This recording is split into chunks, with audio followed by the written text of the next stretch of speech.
Buenos días, iglesia. ¿Cómo están todos? Bueno, Dios los bendiga enormemente. Ok. Quiero invitarlos a que oremos. Muy fuerte. Vamos a pedir la intervención del Señor en nuestras vidas por medio de su palabra. Por favor, todos cerremos nuestros ojos, inclinemos nuestros rostros y pidámosle a Dios su bendición. Mi Dios, gracias por permitirnos estar aquí reunidos esta mañana. Gracias por tu presencia. Te pedimos que hoy resplandezcas en nuestros corazones, en nuestras mentes. Que nos hagas ver tu voluntad, entenderla, y que nos hagas ver lo que está mal en nuestras vidas. Y convence nuestros corazones de la verdad para tomar decisiones de cambio hoy, Señor. Haznos una iglesia que ama tu palabra. Haznos una iglesia que permanece en tu palabra. Haznos una iglesia en la cual mora tu palabra, Señor. Que se pueda decir que en el corazón de cada uno de nosotros tu palabra mora, Señor, y por eso creemos en ti, Señor, y por eso te seguimos y tenemos de ti vida eterna, Señor. Que esa sea tu obra poderosa en nuestros corazones. Te lo pedimos en el nombre de Jesús. Amén. Amén.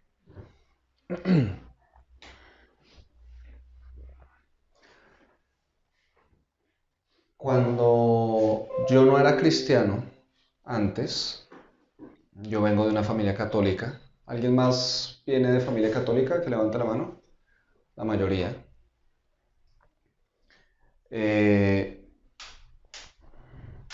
Una de las cosas que me llevó a tomar la decisión consciente de hacerme cristiano, en ese entonces yo lo veía como un cambio de religión. Hoy en día ya no lo pienso así. Pero dejé atrás el catolicismo y me hice cristiano evangélico porque yo me acuerdo que en las misas la gente asistía, pero nadie se conocía con nadie. Siempre era como una estructura, un programa siempre igual. La gente repetía las cosas por costumbre, se rezaba por costumbre, pero se podía percibir, e incluso lo digo desde mi propio corazón, yo no entendía nada. Era, repita, haga todo igual, pero no había una experiencia realmente de luz. Entonces me volví cristiano y chévere. Ahora sí, acá sí entiendo, acá se predica la palabra de una forma diferente, acá lo invitan a uno a orar, no a rezar, ¿sí? Que hay una diferencia entre rezar y orar. Yo oro, ahora siento que estoy teniendo una relación con Dios, ahora todo es diferente y chévere, listo. Tal vez esa haya sido una experiencia similar en tu vida y por eso es que ahora eres cristiano. Pero podemos cometer un gravísimo error y es que ahora hacemos exactamente lo mismo. Y íbamos allá, nos sentábamos, pasábamos el tiempo y nos íbamos y ahora venimos acá, hacemos exactamente lo mismo y no estamos dejando que Dios siga cambiando nuestras vidas, como que dejamos que esa transformación haya sido solo la del cambio de ambiente. Ya no estoy allá, ahora estoy acá, pero realmente yo no estoy cambiando. Ahora entiendo más, pero yo no estoy cambiando. Ahora accedo a más información, pero yo no estoy cambiando. Debemos tener cuidado con eso. Y por eso hablamos de tener verdadera comunión con Dios. Porque si no lo hacemos y por el hecho de ser cristianos pensamos que estamos bien, es como si dijéramos yo tengo comunión con Dios, pero como nuestras vidas no están cambiando, entonces estamos andando en tinieblas, ¿cierto?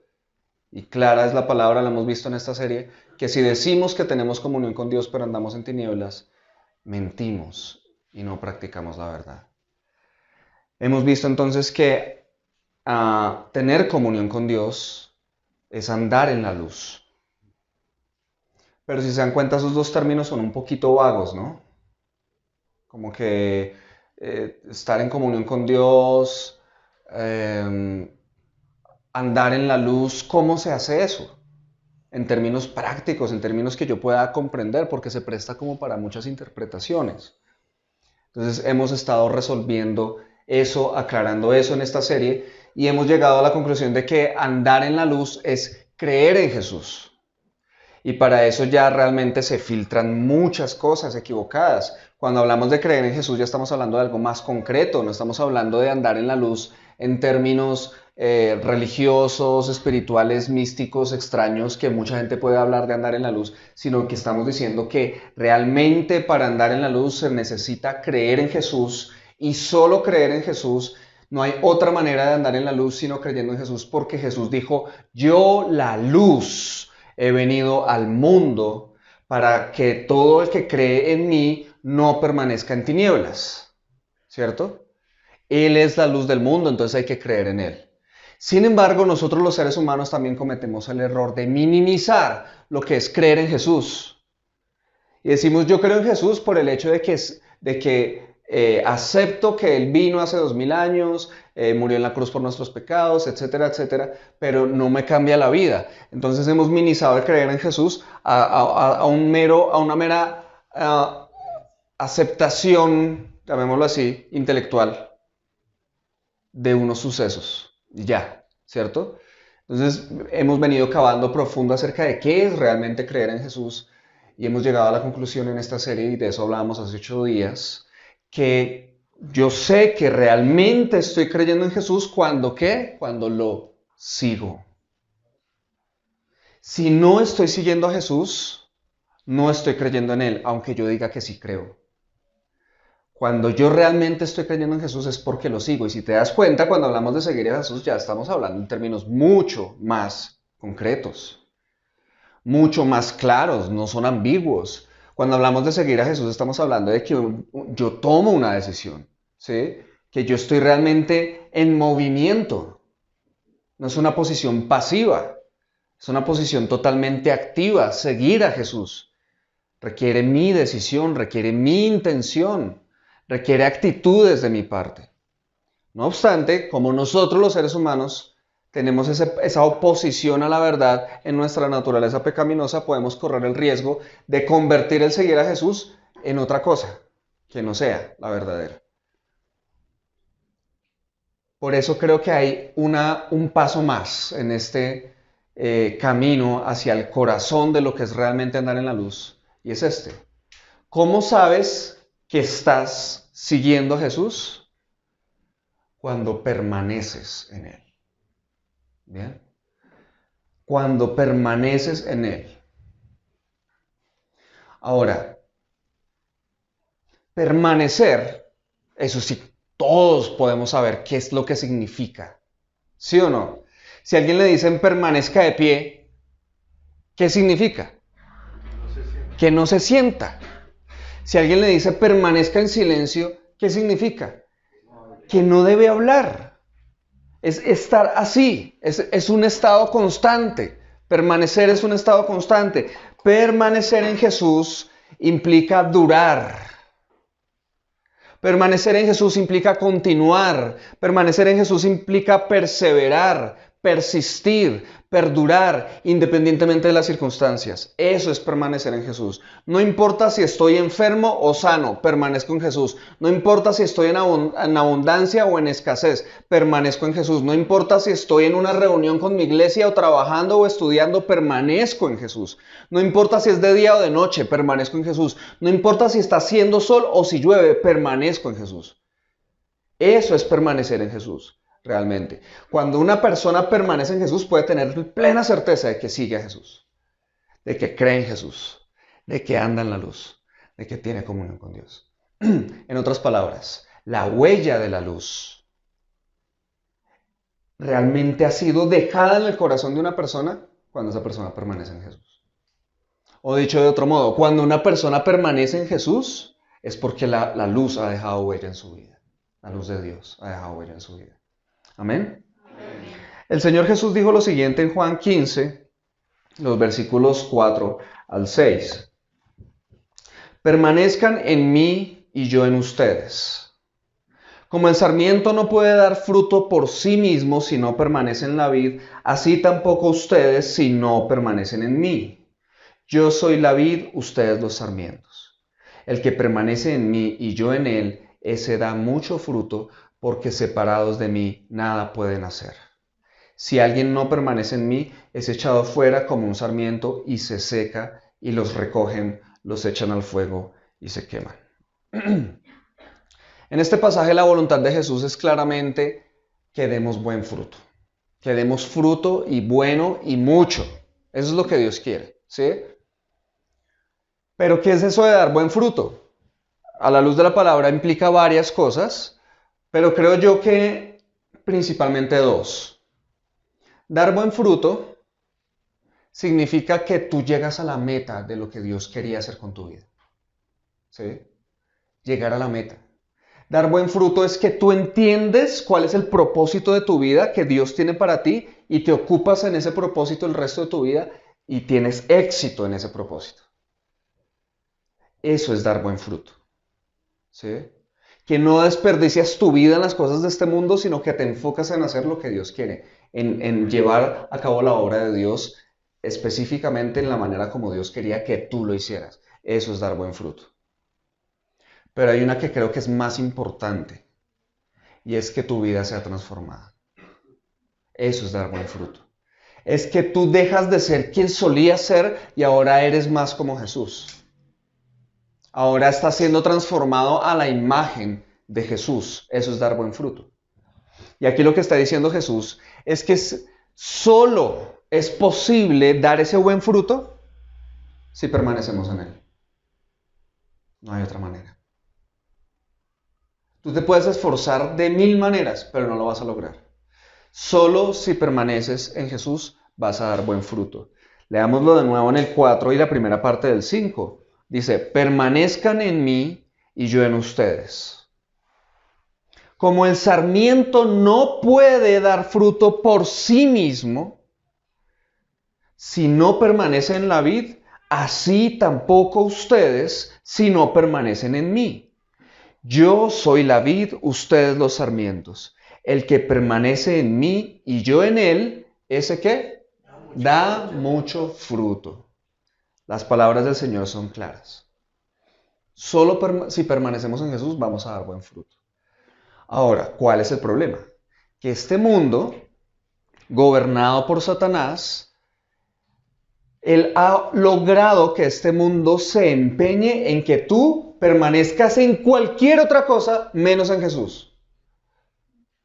Si tú te das cuenta, este mundo, el esfuerzo principal de este mundo es que tú permanezcas ocupadísimo trabajando, que tú permanezcas preocupado pensando en plata, pensando en problemas, pensando en cómo resolverlo, pensando en cómo salir de deudas.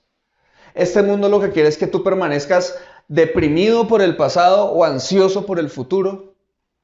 Este mundo lo que quiere es que tú permanezcas pensando en ti, en cómo cumples tus sueños egoístas y en cómo te promete alcanzarlos o fantasear con alcanzarlos y permanezcas ocupado pensando en eso o permanezcas ocioso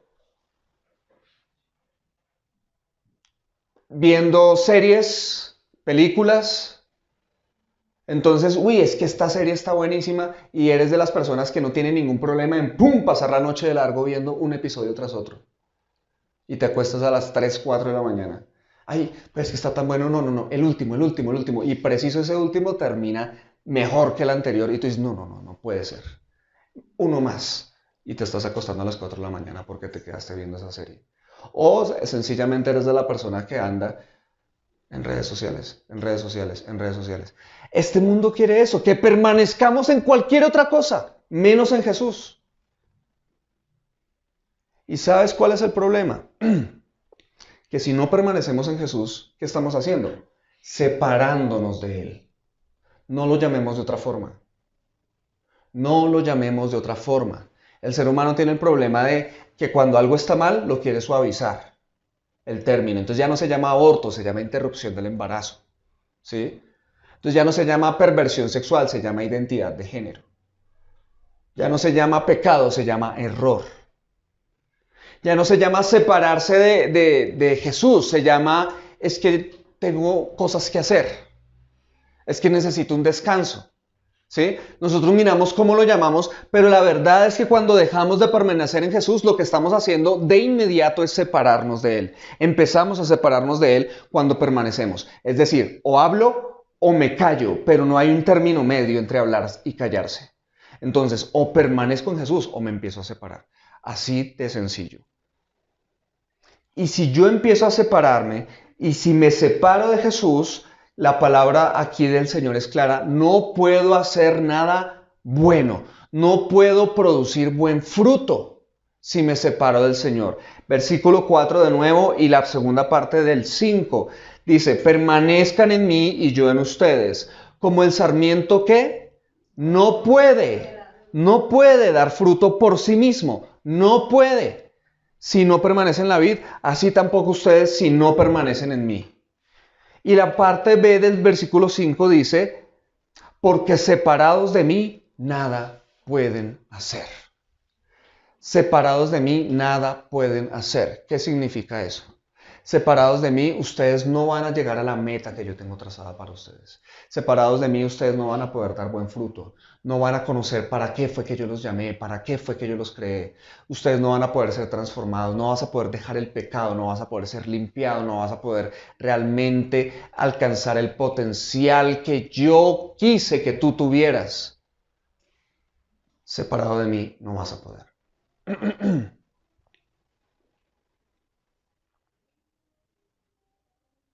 Y por eso, iglesia, por eso es que tenemos tantos cristianos en la iglesia del Señor que han pasado años y años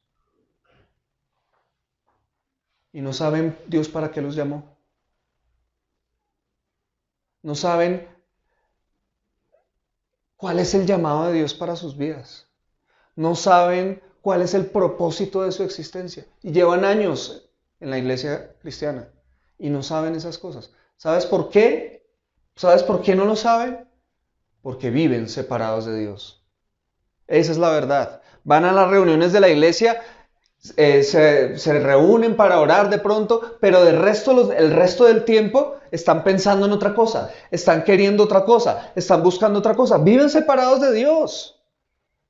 Y solo en esos momentos como que vuelven y reaccionan un poquito y se unen, pero salen, se acabó la reunión y otra vez su mente está en otra cosa, en otra cosa, en otra cosa, en otra cosa. Por eso es que no crecen, por eso es que no cambian. Hay cristianos que llevan años siendo los mismos y no cambian. ¿Por qué? Porque viven en el día a día permaneciendo en otra cosa. Sus mentes permanecen en otra cosa, sus corazones permanecen en otra cosa. Por eso no cambian. Y bueno, nos puede pasar a todos que este aprender a permanecer en Jesús toma tiempo, ¿cierto? Entonces nos sucede que, bueno, me levanto, oro y me voy a mis actividades y cuando me doy cuenta han pasado horas y yo ya no estoy pensando en Jesús, yo ya no estoy orando, yo ya no estoy queriendo seguirlo y de repente me llené de tantas cosas y otra vez empiezan como a levantarse los malos deseos, las ganas de hacer comentarios tontos, las ganas de chismear, las ganas de mentir, las ganas de codiciar, las ganas de esto y lo otro y se me pasan 2 días, 3 días, pero reaccionamos y decimos no Señor y volvemos otra vez y luchamos y persistimos. Entonces estamos como en este vaivén, como que permanecemos, como que no permanecemos, como que sí, como que no. Eso nos puede llegar a pasar a todos. Pero sí o sí tenemos que llegar a un punto de decisión. Porque mientras estemos como que sí, como que no, ¿sabes cómo se llama eso? Ser tibio. Y la palabra de Dios es clara. Ojalá, dice el Señor, ojalá fueras frío o caliente. Ojalá fueras frío o caliente. Pero porque eres tibio, te vomitaré de mi boca, dice el Señor. Esas palabras son fortísimas. Dios quiere que tú seas radical. Radical para decir no te sigo, o radical para decir te sigo, pero no estar ahí años. Sí quiero. Así como, ¿quién es? ¿El Chapulín? Sí voy, no voy. Sí permanezco, no permanezco. Y durar años así. Eso es ser tibio. Eso es ser tibio. Entonces, mira, al final, y es al final, es entre comillas porque tu decisión debería ser hoy si no la has tomado. Pero al final tú vas a tomar una decisión. Y esa decisión va a ser separarte de él o permanecer en él. Pero tú eres quien la toma. Nadie la va a tomar por ti, sea cual sea la decisión. Tú eres quien la toma. Tú eres quien decide separarte del Señor y vivir separado del Señor o permanecer en el Señor y vivir permaneciendo en Él. Es tu decisión. Pero yo sí te tengo que decir esto. Si decides vivir separado del Señor, no esperes nada bueno de Dios. No esperes nada bueno de Dios. Versículo 6, clarísimo. Si alguno no permanece en mí, es echado fuera, como un sarmiento, y se seca, y los recogen, los echan al fuego y se queman. Punto. Las palabras del Señor son claras. No esperes nada bueno del Señor si decides separarte de Él, pero no te quedes tibio. Decide permanecer en Él. Decide permanecer en Él. Entonces, si te das cuenta, permanecer en Jesús no es una cuestión de cristianos maduros e inmaduros. No. Esto no es de cristianos avanzados y cristianos básicos. No. Esto no es cuestión, permanecer en Jesús no es cuestión de ser cristiano versión 5.0 y versión 1.0, no. Permanecer en Jesús es cuestión de vida o muerte. Según estas palabras yo lo veo así. Permanecer en Jesús es cuestión de vida o muerte. Esto no es de, no, es que ellos, los fanáticos, esos son los que permanecen en Jesús, pero yo puedo ser cristiano y no permanecer. No. Esto es de vida o muerte. Si esto es realmente un asunto de vida o muerte, yo supongo que en tu corazón en este momento lo que tú estás pensando es, Señor, yo necesito permanecer en ti. Supongo que eso es lo que tú estás pensando. Yo necesito permanecer en ti, Señor. Yo supongo que eso es lo que tú estás deseando, permanecer en Jesús. Ahora, si ese es tu deseo, te va a surgir una pregunta y es, ¿y cómo lo hago? ¿Cómo hago para permanecer en Jesús? Concretamente, pasos prácticos para llevar a cabo mañana lunes, ahorita en la tarde, martes, miércoles, ¿sí? Pasos concretos para que yo no sea como era en mi caso, como en la iglesia católica, ¿sí? Que allá yo iba, no entendí nada y me fui, pero ya cumplí, ya estoy tranquilo. No, yo no puedo seguir siendo así. Yo necesito permanecer en Jesús. Vamos a ver 6 maneras cómo permanecer en Jesús. ¿Listo? Y esas 6 maneras las vamos a ver cada domingo que resta. Nos quedan 6 mensajes para terminar esta serie. Cada una de ellas vamos a ver una manera de cómo permanecer en Jesús. Y de eso se va a tratar el resto de la serie entonces. La primera manera, la cual vamos a ver hoy, ¿cómo permanecemos en Jesús? Permaneciendo en la palabra de Dios. Y por eso ese será el título del mensaje de hoy, ¿no? Permanecer en la palabra de Dios. En Juan 5, del 37 al 40, Jesús dijo lo siguiente. El Padre que me envió, Él ha dado testimonio de mí, pero ustedes no han oído jamás su voz, ni han visto su apariencia. Y su palabra no la tienen morando en ustedes, porque no creen en aquel que Él envió. Ustedes examinan las Escrituras, porque piensan tener en ellas la vida eterna. Y son ellas las que dan testimonio de mí, pero ustedes no quieren venir a mí para que tengan esa vida. Aquí Jesús está hablando con los líderes religiosos de Israel de su época.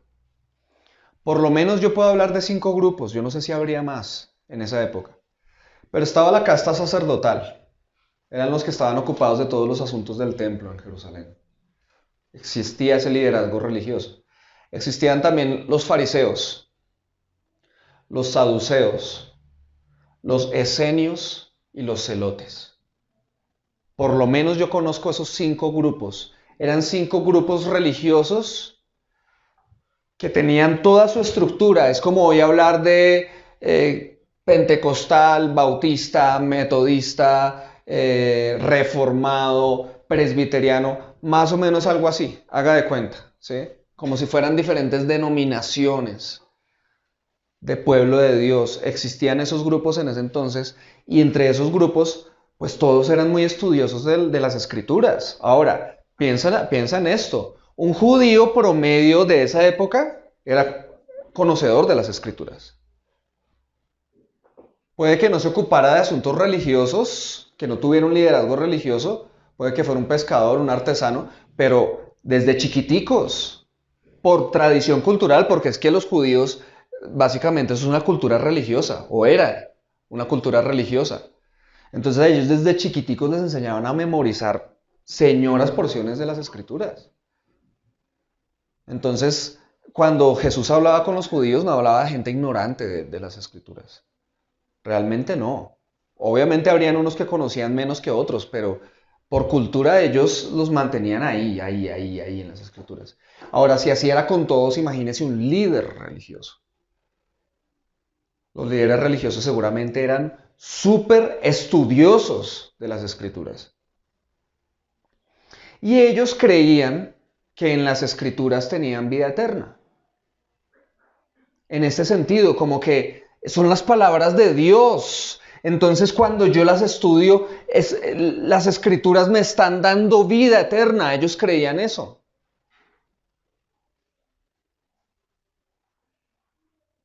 Pero ¿qué pasa?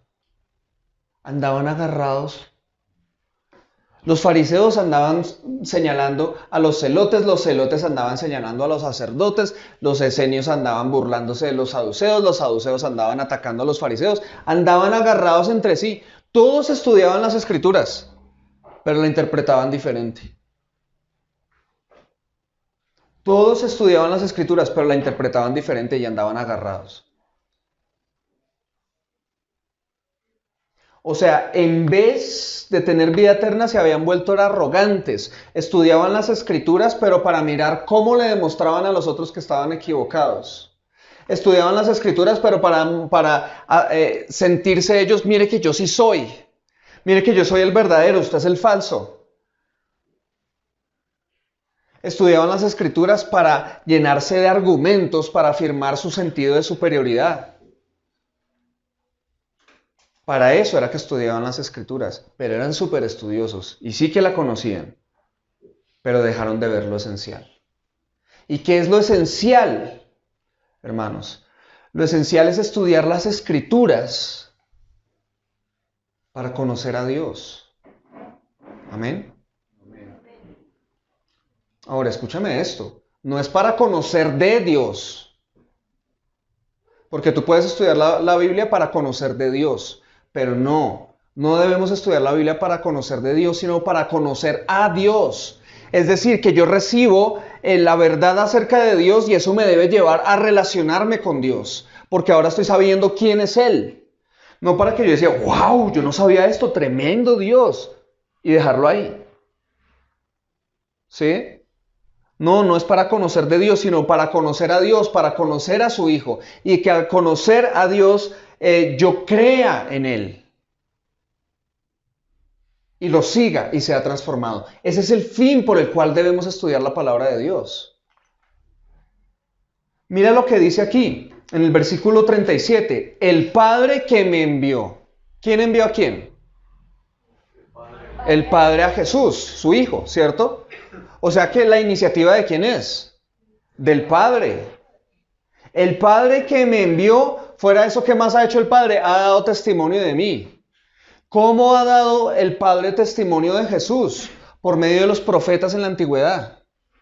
Es decir, por medio de Noé, por medio de Moisés, por medio de David, por medio de Samuel, de Isaías, de Joel, de Jonás, de todos los profetas que Dios puso en la antigüedad, Dios dio testimonio acerca de Jesucristo. Dios empezó a revelar a Jesucristo desde la antigüedad por medio de los profetas. ¿Sí? Pero Jesús le continúa diciéndole a los líderes religiosos, pero ustedes no han oído jamás su voz ni han visto su apariencia. Lo que está diciendo es, ustedes no conocen a Dios. Yo vengo enviado de Él. Él da testimonio de mí. Yo sí lo conozco. Ustedes no lo conocen. Pero mira lo que les sigue diciendo, versículo 38, y atentos porque está hablando con personas estudiosas de las Escrituras. Les dice, y su palabra no la tienen morando en ustedes. ¿Cómo es eso posible? Eso nos da una luz tremenda, y es que tú puedes estudiar este libro horas y horas y horas, y que la palabra de Dios no mora en tu corazón.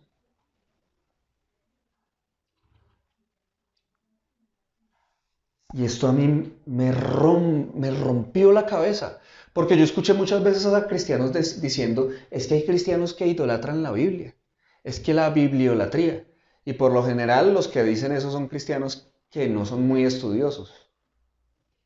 O sea, lo cogen como excusa para criticar a los estudiosos. Y yo decía, no, la bibliolatría no existe porque todos debemos ser súper juiciosos, súper estudiosos de las Escrituras. Pero en la medida que he venido conociendo más al Señor y conociendo más la palabra, me he dado cuenta que sí es posible idolatrar este libro. ¿Cómo? ¿En qué sentido? En que yo lo cojo todos los días y voy a estudiar la Biblia, pero para aumentar mi ego. ¿Sí? Para poder decir, es que yo soy estudioso de la Biblia. Es que yo soy bíblico. Y utilizo el decir yo soy bíblico, pero es solo para sentirme superior a los demás, solo para señalar a los demás, solo para atacar a los demás. Eso era lo que le pasaba a ellos. Mira lo que dice el versículo 39. Ustedes examinan las Escrituras. Ustedes examinan las Escrituras porque piensan tener en ellas la vida eterna y son ellas las que dan testimonio de mí. ¿Ves? Yo te quiero hacer una pregunta.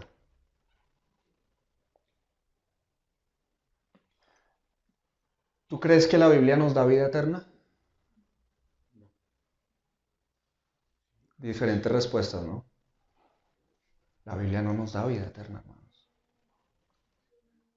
La Biblia nos da testimonio del que nos da vida eterna. El que nos da vida eterna es Cristo, no la Biblia. Yo también hubiera podido responder amén, hermanos. Porque uno siente, sí, es que son o sea, si lo pensamos, Jesús dijo, mis palabras son espíritu y son vida. Entonces uno dice, esto no son palabras cualquiera. Es la palabra de Dios, permanece para siempre. Cielo y tierra pasarán, pero mis palabras jamás pasarán. ¿Cierto? Lámparas a mis pies tu palabra y lumbrera a mi camino. O sea, no es un libro cualquiera. Pero ojo, cuando yo creo que por el hecho de abrir este libro, leerlo y estudiarlo, la vida eterna viene a mí, no es así. No es así. Es este libro dándome testimonio del que me da vida eterna. El poder de estas palabras es que me llevan a Cristo. Mientras yo no me deje llevar a Cristo, se perdió el proceso. Y cuando me refiero a que no dejo que me lleven a Cristo, es que o no lo leo, o es que lo leo harto y lo estudio, pero con la motivación equivocada.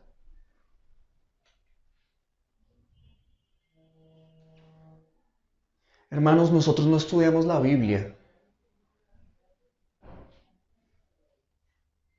para llenarnos de doctrina.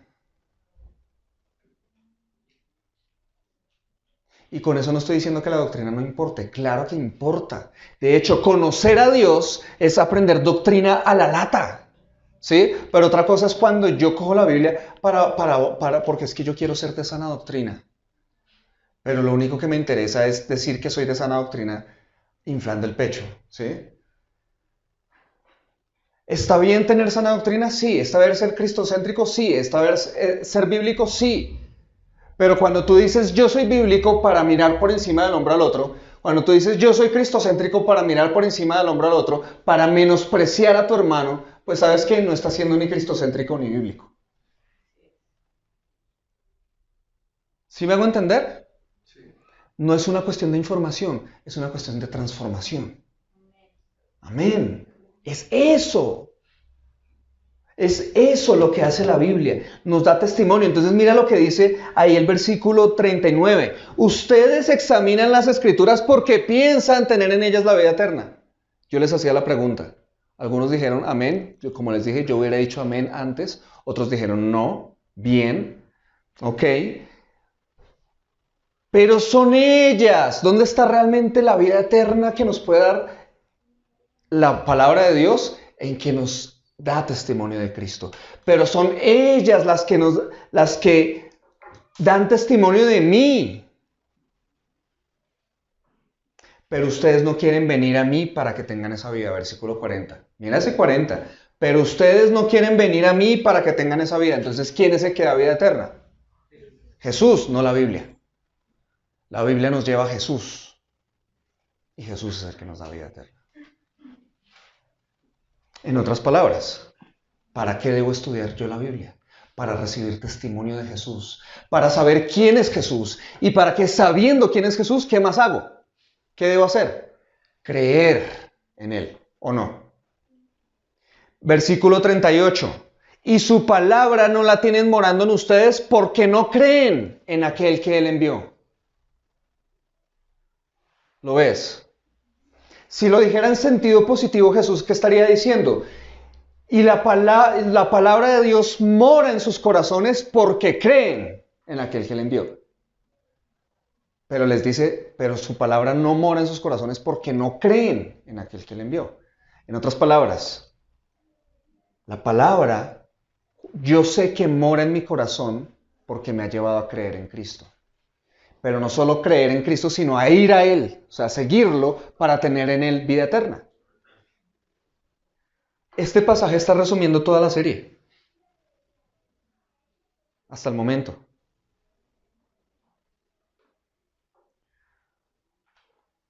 En otras palabras, si yo dejo que la palabra de Dios more en mi corazón, ¿qué voy a poder ver? ¿Quién es Cristo? ¿Sí o no? ¿Sí? ¿Lo creen? Si yo estudio con un corazón verdadero y manso la Biblia, voy a conocer a Dios. Y al conocer a Dios voy a saber quién es Cristo. Y si lo hago con ese corazón manso, entonces voy a creer en Cristo y por lo tanto voy a ir a Él para tener esa vida eterna. ¿Amén?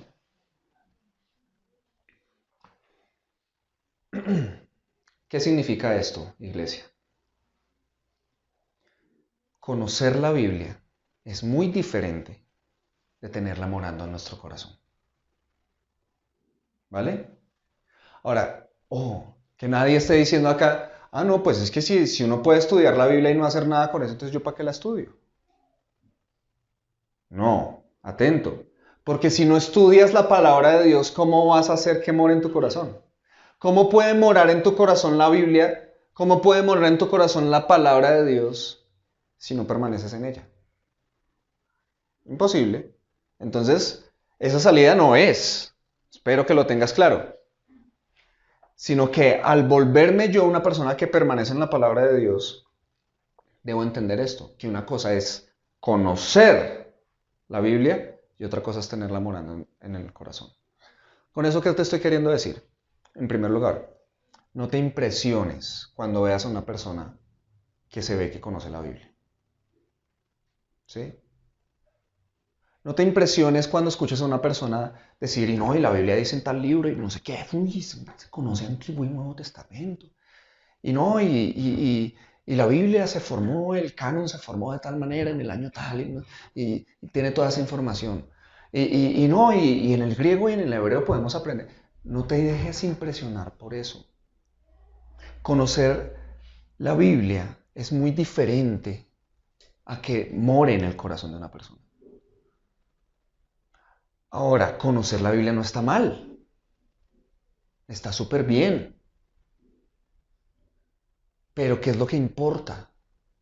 Que more en nosotros. Y cuando mora en mí me transforma, me cambia la vida, me dirige la vida. Eso es muy diferente. Entonces no te impresiones con personas así, pero tampoco te vayas a convertir en una persona así. Porque yo te lo aseguro, el día que tú te vuelvas estudioso de la Biblia y te vuelvas conocedor, la tentación en ese momento va a ser volverte orgulloso y arrogante. Todos pasamos por ahí. Y créeme, ese día que tú sepas y sepas y sepas más cosas, vas a tener que realmente aplicar esto que estamos viendo hoy.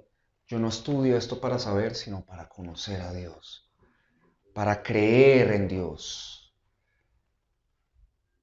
para seguir a Jesús, para permanecer en Jesús. ¿Bien? Ok, entonces las escrituras no me dan vida eterna. Son palabras que permanecen para siempre. Son espíritu y son vida, por supuesto que sí, pero no me dan vida eterna. El que me da vida eterna es Jesús. Es Él el que me da vida eterna.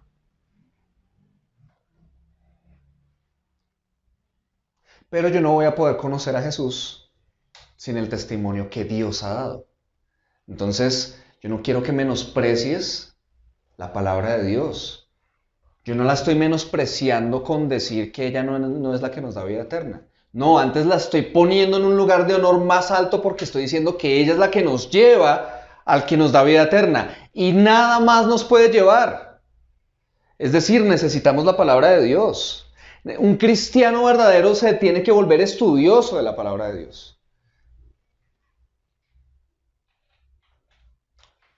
O si no, te pregunto, ¿dónde más vas a recibir testimonio? ¿De dónde más vas a sacar el testimonio de Dios acerca de su Hijo? ¿Hay alguna otra fuente? Piénsalo. Te vas a dar cuenta de que no. No hay. Esta es la fuente.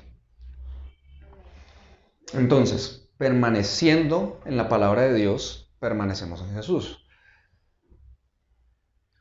Iglesia, voy cerrando, voy concluyendo. Hay 5 acciones para permanecer en la palabra de Dios. Número 1, leerla. Número 2, estudiarla. De hecho, si no estás tomando nota, te invito a que hagas un ejercicio conmigo, pero aprovecho para decirte, ven a la iglesia y toma nota. Porque de lo contrario me haces pensar que confías un montón en tu memoria y te aseguro que te llamo esta noche y te digo de qué se predicó este domingo. Y me vas a decir por ahí el 5%, por mucho. Entonces no confíes en tu memoria, más bien toma nota. ¿Sabes por qué? Porque la Biblia, los que de pronto quieran hacer este ejercicio, no quiero que levanten la mano porque después todos miran ahí, ¡ay, ese no está tomando nota! Pon tu mano ahí. Tienen los 5 dedos, ¿no? La Biblia es para leerla, estudiarla, memorizarla, meditar en ella y aplicarla a tu vida. Bien, son 5 cosas que te van a ayudar a permanecer en la palabra de Dios. Número 1, leerla. Número 2, estudiarla. Número 3, memorizarla, perdón. Número 4, meditar en ella. Y número 5, aplicarla a tu vida. Con aplicarla a tu vida, me refiero a que en el proceso de todo lo anterior te está llevando a Cristo, a seguirlo más, a permanecer en Él, y ahí es donde sucede la transformación. ¿Sí? Realmente la aplicas a tu vida, no porque acá tengas un principio de recetas mágicas para tener éxito, no, sino que te lleva a Cristo y Cristo es el que te ayuda a obedecer su palabra. ¿Sí? Es Él el que te ayuda. No te saltes ese paso. Cristo es el centro de todo. Es el centro de todo. Pero hablando de estudiar y leer, esto demanda tiempo en tu agenda. Si tú quieres permanecer en Cristo, necesitas permanecer en la palabra de Dios. Y si quieres permanecer en la palabra de Dios, necesitas leer y estudiar la Biblia. Y eso requiere un tiempo en tu agenda. Intencional. Por favor, no seas la persona que dice, uy, sí, tengo que leer y estudiar la Biblia. Bueno, mañana empiezo. Y lo dejas así. Te lo aseguro, no vas a empezar. Tú puedes decir, no, mañana empiezo porque es festivo. Y te aseguro que porque es festivo, no lo haces. O sea, puedes sacar todas las excusas del mundo. Tú tienes que ser intencional. Yo lo que te estoy diciendo es que tú tienes que tener un horario sagrado para leer y estudiar la Biblia, apartado. No importa si es en la mañana, si es en la madrugada, si es en la tarde, si es en la noche. Eso depende mucho de tu agenda, pero tienes que tenerlo. Un tiempo irreemplazable, no negociable, para pasar tiempo de leer y estudiar la palabra de Dios. En mi caso, por mi agenda y mi estilo de vida actual, las madrugadas son lo mejor. No sé cómo te vaya a funcionar a ti, pero necesitas tener ese tiempo apartado, no negociable. Punto. Este es mi tiempo para esto. Lo necesitas. ¿Cuánto tiempo? Eso dependerá de ti. Pastor, pero es que yo no sé estudiar la Biblia. ¿Por dónde empiezo? Ahí están los libros de Te Reto a Ser Mejor. Los libros de Te Reto a Ser Mejor fueron diseñados para enseñarte a acercarte a la Biblia pasito a pasito, con plastilina. Entonces, si tú no sabes estudiar la Biblia, esa serie de libros te va a enseñar a acercarte cada vez más a la Biblia, para que aprendas a leerla, a estudiarla, a memorizarla, a meditar en ella y aplicarla a tu vida. No desprecies ese material si no lo has visto. Entonces, si te das cuenta, eso es tiempo exclusivo. ¿Y qué hacemos en el resto del día? Porque se trata de permanecer en Jesús, ¿sí o no? A los que ya lo han intentado ya se han dado cuenta que estudiaron 1 hora, 2 horas en la mañana, pero después en la tarde algo les pasó, les atropellaron el carro, les estrellaron el carro y se les saltó la chispa y dijeron 1000 palabrotas y se agarraron con no sé quién y reaccionaron en maneras que después dijeron, uy, ¿yo qué estoy haciendo? Pero Señor, yo estudié la Biblia esta mañana. Es que no es por eso. No funciona así. No es que estudiaste la Biblia hasta la mañana, entonces te riega polvos mágicos y te hace que el día te salga de maravilla. No. Necesitamos aprender a permanecer en Jesús. Y para permanecer en Jesús funcionan los otros dos: memorizar y meditar. ¿Sí? Entonces, cuando tú pasas tu tiempo leyendo y estudiando la Biblia, buscas a Cristo. Eso es lo que vamos a hacer. Acuérdense, buscar a Cristo, de Génesis a Apocalipsis. Estoy buscando a Cristo. Leí, estudié, wow, vi algo de Cristo. Bien, y de pronto ves un versículo que ¡pam! Resplandece. Escríbelo y ese va a ser tu versículo para memorizar. Puede ser. O Te Reto a Ser Mejor te da semanalmente versículos para memorizar también. Y empiezas a memorizar. Salmo 119:11, ¿qué dice? ¿Qué dice? Fum, fum, fum, John Jairo. Muy bien. Entonces, John Jairo se lo aprende de memoria y dice, he guardado en mi corazón, lo voy a decir en la versión que yo me lo sé, en mi corazón he atesorado tu palabra para no pecar contra ti. Y entonces, supongamos que me lo estoy memorizando, entonces en el transcurso del día que voy en Transmilenio.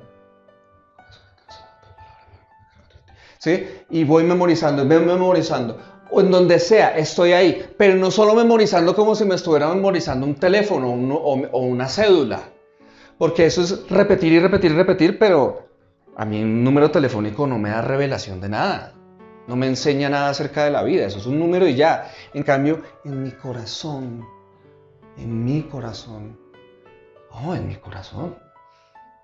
he atesorado. Es un tesoro. O sea, no es memorizar, es atesorar. O sea, tiene que volverse algo precioso.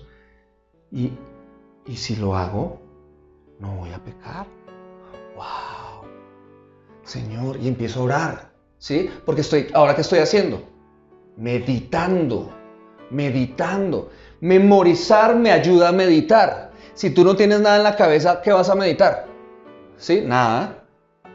¿Ves? Entonces necesitas memorizar para meditar y así te la pasas el resto del día. Entonces, pero es que estoy trabajando y eso requiere toda mi atención, como en mi caso, que yo doy clases de música, uno está ahí enseñando y uno tiene toda su atención ahí, pero hay momentos vacíos. Y yo ya estoy empezando a aprender a que en esos momentos vacíos de silencio que el estudiante está repitiendo algo, y empiezo a meditar. Porque si no lo hago y doy 4 horas seguidas, después de esas 4 horas yo ya estoy diferente, yo ya estoy en otra tónica. Ya estoy más susceptible a pensar mal, a hablar mal, a actuar mal. Porque dejo de permanecer en Jesús. Y separados de Él, ¿qué? Nada podemos hacer. ¿Bien?